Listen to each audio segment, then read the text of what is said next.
Hi, and welcome to the show where we share the stories of the many who intersect with our healthcare system but are rarely heard from. My name is Kevin Poe, founder and editor of Kevin MD. Today, we welcome back on the show Dawn Sears.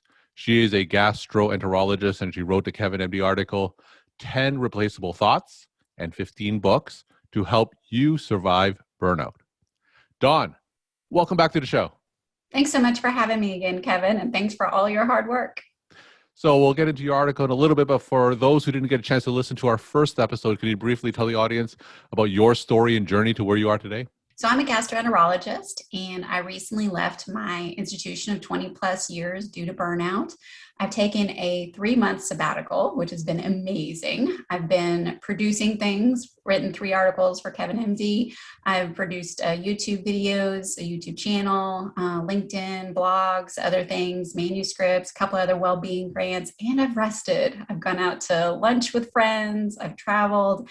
I've gardened and I've just breathed. It's been amazing. Meanwhile, I also got a lot of coaching in the last 6 months, and I went ahead and got certified myself as an executive coach. And now I'm coaching colleagues and friends all over the world, trying to help us all survive burnout. And it has been amazing. As you know, with the statistics on physician burnout, the number is around 50%, and who knows how high that number will go even after the pandemic. Tell me about your introduction to coaching and how you got involved with, in fact, being coached, because that's a concept that a lot of physicians are just coming to terms with. Absolutely. It's a great question. Because the coaching, I didn't really understand what it was either. I think about Tiger Woods having a coach. I think about Andre Agassi having a coach. I think about athletes having coaches. And then I heard a little bit about some coaching in physician realms of being a better gastroenterologist in my field, or a cardiologist, things like that. But actually coaching on mindset and stress and life-work balance and all of these things, it sounded like another well-being retreat to me. And I was not interested. I said, I don't need coaching. I know I just need to reframe things and think better. When I actually participated in it and went, oh my gosh, there are so much wrong thoughts going through my head that are hurting me. And then learning about suffering, that suffering is pain amplified by resistance. And resistance is when we question reality and we fight with reality and say, well, gosh, this is unfair that I have so many patients on my schedule, or unfair that I was given this task, or not given credit for this, or treated in this way. And we can just drive ourselves crazy, or we can reframe. And so coaching, through that, I learned that I have control over my thoughts, and other people have control over their thoughts and their words and their actions. And I no longer needed to let their words result in my behavior and my emotions and my words. So I really took back charge of myself, my life, my emotions, and it changed everything for me. And now being able to engage with other physicians, nurses, executives to help them to reframe, especially right now as we feel burnt out, stuck, and hopeless. At the end of conversations, often the person I'm coaching no longer feels like their only option is to quit, or at the beginning of the conversation. That is where they start. So before you quit your job, I highly recommend you just experience some coaching. What have you got to lose? You could gain your whole career, your whole life, your whole outlook could be different. When should physicians consider coaches? Is it only at a point where they're thinking of leaving their jobs? Can they consider coaches earlier on in their careers? Absolutely. Much earlier. Great question. So I would recommend it definitely before you actually resign. I would get coaching, but long before that. And many of my colleagues are working together with medical schools to incorporate coaching as soon as you enter into medical school or nursing school or PA school or any other advanced degree, where you're going to be in this really uncontrolled, toxic environment. You feel so out of control, but you're given all these tools to care, but yet you can't implement them. And there's this disconnect and this frustration. I want to be able to do this, but I can't because of insurance or policy or whatever. So now the new thought process is to normalize coaching, that all of us should have a coach, just like when you you enter the MBA or the NFL, you automatically get multiple coaches and you get specific coaches for specific areas of your life. So many of us have money coaches, parenting coaches, relationship coaches, as well as business coaches and life coaching. My passion is executive coaching because I want to empower the leaders to be able to lead in a way that they feel is authentic and that they are meeting their outcomes and engaging in those that they are leading at the time. Because leadership is so lonely. The further up you go, the less people really understand and kind of get you. Mm-hmm. And if you have a coach, that's a safe place to bounce ideas and strategies off, which is so much fun to see those light bulb moments and see people realize they do have the answers. They just weren't giving themselves permission to do it. Another question I get is contrasting coaching with counseling. So a lot of physicians don't quite know what the difference is. So in your view, what is the difference between coaching and counseling? Yeah, counseling is going with my advice. That's more mentorship kind of thing, or even advocacy is my experience, my connections, what I would suggest you do. Coaching is not that at all. Coaching is that you already have the answer within you, for instance, Kevin, and saying, what are the possibilities that you are thinking about, but not giving yourself permission to do. So it's pulling the answers out of you. And at the end of the conversation, you're the hero.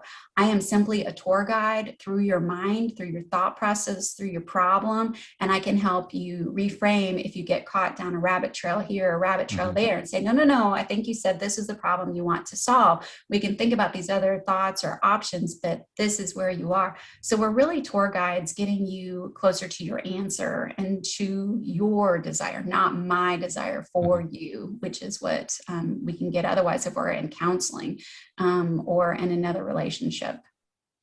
All right, let's transition into the Kevin MD article that you wrote. It's titled 10 Replaceable Thoughts and 15 Books to Help You Survive Burnout. Now, for those who didn't get a chance to read that article, can you just walk my audience through it and share the story of why you decided to write it? Yeah, the further I was getting into coaching, I was seeing that this is in so many great works of literacy out there and in leadership books. So the first one, Carol Dweck's Mindset, talking about how we can think about all the different options and we're not just necessarily stuck in the first one that we pick up. So this one was paramount. And for those that are looking at actually changing neuroplasticity and changing the old habits and the old thought processes, he's always a jerk, it'll always be that way, to other possibilities is a great place to start. And then the common complaint I hear in coaching, I hate my job. Well, we've got to remember why we did our job. So Naomi Remen's Kitchen Table Wisdom, old book that I found that I actually read this back in medical school when I pulled out the brochure that I had stuck in there for another meeting at the same time. And of course, Simon Sinek's Start With Why. Why did you become a physician in the first place? Why did you become a nurse? Why did you become a PA? When you get back to that, that can reframe you that you probably don't really hate your job. You probably don't hate curing cancer, setting people free from addiction, but you're just frustrated with the system. And then the One Thing by Gary Keller, to talk about getting one thing done every day. And that gave me the power to put a sticky note on my door to say, I'm on a telephone conference. I may or may not have been. But then it allowed me to write that email that was poisoning me, that was frustrating me, and giving yourself permission to get that done. I feel so alone is an incorrect thought that we have. We're literally surrounded by so many people, but we don't realize that they're there. I was just counseling a friend recently, and he said, well, I want men in my life who can do this, this, this. Said, okay, who are the men in your life right now? He's like, oh, da, da, da, da, da. He named 6. And I said, guess what? You already have your team. And so giving yourself self-compassion to realize that you already have so many blessings around you, you just may not have noticed them. The next thought, everyone's taking advantage of me, especially women. We constantly feel like we're serving, and that people are taking advantage of us. But if we do the hard work, like Katie Byron's The Work, where we say, is it true? Is there really nobody helping you? Is it absolutely true? Well, no, people offer to help, but they don't do it the way I want to. And then if it's true, so what? Well, they can help or not help. And then what if the opposite is true? Oh my goodness, all these people want to help me, but I keep telling them no. And then once you reframe that for all your areas of frustration, you can be so full of gratefulness and no longer feel that anyone's taking advantage of you. And then, of course, Brene Brown's The Gift of Imperfection, just showing gratitude, just sending an email to somebody. Thank you for being there during the pandemic. Thank you for understanding me. And then I feel unappreciated. We go back to the classic Townsend and Cloud boundaries. I've got that on audiobook. I listen to that at least 3 times a year, and I have to remind myself of the boundaries I need to have with family or friends or patients. I don't have enough time in the day. Atomic Habits will change your life 1 degree at a time. 1 degree, you'll end up in a different place 6 months from now, which is so fun. So I go through a bunch of these other books. And then one of my last ones I just want to highlight at the end is The Gift. And this one is by Edith Edgar, as well as Viktor Frankl from Man's Search for Meaning. So these are both Holocaust survivors. And when we talk about, I feel trapped or I have no control, when you read the story of Holocaust survivors that are looking at a blade of grass and deciding I can eat it or not in the middle of cannibalism, you realize we always have a choice. And so resetting our mind to that and coaching can open up those possibilities. So in the meantime, before you hire your coach, here's some books and here's some thoughts that you can reframe. And that's why I wrote the article. So what are some common scenarios that physicians have when they come to you or that you've seen in your colleagues? You've provided so many statements that are said to physicians, and you've provided so many resources. What would you say are, say, the top 1 or 2 that physicians typically feel? I feel overwhelmed and I feel stuck. Those are the 2 absolute most prevalent thoughts. And so walking them through, what are you really overwhelmed with? Is it real? Is it in your mind? And usually it's in their minds. And then setting them free from their own personal expectations. We have these personal expectations of perfectionism, why we stay in the office or after hours charting until 9 p.m. We need to have that perfect note. Who says you need to have that perfect note? Because the payers say you just have to meet these minimum criteria. What would happen if you met the minimum criteria? Well, then I'd get off the bad girl or bad boy list for not filling out my charts, not completing them. I said, how would that feel? That would feel amazing. I would no longer feel overwhelmed. I said, well, tomorrow, why don't you do it? Deliver a B+ note instead of an A+ note. I give you permission because nobody's grading it except you. And when they realize that, those light bulbs go off, and then I get text messages the next day saying, guess who was home by 5 o'clock cooking their dinner with the kids or whatever. And then I feel stuck. We're able to walk through, what are your real options? You can absolutely quit your job tomorrow. That is an option for you. And how will you make money? Are you going to be homeless? Odds are low. You have an MD. You can get creative. And going through just the idea of possibilities, then they go, oh, my job's not so bad. I do love it. And we try to make it even better so that they thrive, their patients thrive, and their colleagues thrive during their time at their job. And it's so fun, so fun. So in the typical physician cases that you see, those doctors who do go to coaching in general, how long does it normally take for them to change their mindset to one of these examples that you cite? Yeah, it's so great to ask that question. It depends on, how solid they are, of course, where they are, and certain specialties, surgeons might be a little bit more stuck for a minute, and they really want to be coached by other physicians. So we've got other people in HR and others, counseling, psychologists that want to get into counseling, but a lot of time is spent explaining how we're different, we're unicorns, our stress is different. So if you get coached by someone in your similar specialty, I find that we get to the answer a lot faster because there's not as much time explaining and validating your experience. And I've seen it transform in as little as 2 sessions. And most of the people that I work with, that's when we start the transformation, but it's solid within 3 to 6 months. And they are literally new beings, new people, new spouses, new parents, new friends, new physicians. They are a new being that is a light in the world. And it is just amazing. And I hate that I was so ignorant on coaching for so much of my life. I wish it would have been there during other major transitions in my life. And during COVID, as we emerge out of COVID and find that new reality, it's a great time to get coached as who do you want to be for the next decade. We're talking to Dawn Sears. She is a gastroenterologist, and she wrote the Kevin MD article, 10 Replaceable Thoughts and 15 Books to Help You Survive Burnout.